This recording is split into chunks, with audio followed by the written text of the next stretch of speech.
قالت عائشہ، حضرت عائشہ کہتی ہیں نعم النساء، کتنی اچھی عورتیں ہیں، نساء الانصاری، انصار کی عورتیں، لم یکن، نہ تھا، یمنعہن، منع کرتا ان کو، الحیاء، حیا، ان یتفقہن، کہ وہ سمجھ بوجھ پیدا کریں، فی الدین، دین میں.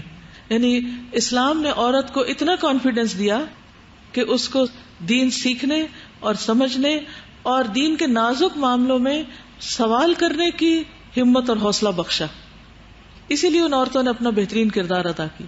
آج آپ دیکھیے کہ اگر کوئی عورت ایسا کوئی سوال کرے یا کسی سے کچھ پوچھے تو اس کے ساتھ کس طرح پیش آیا جائے گا. یا کوئی پڑھنا بھی چاہے دین تو اس کو کیا کہ تم کیا عالمہ فاضلہ بننے جا رہی ہو، یہ تو یہ عالمہ فاضلہ بن کے تمہیں کرنا کیا ہے. یا عام طور پہ کہتے ہیں ان کو مت پڑھنے دو کیونکہ پھر اپنے آپ کو بڑی چیز سمجھنے لگیں گے.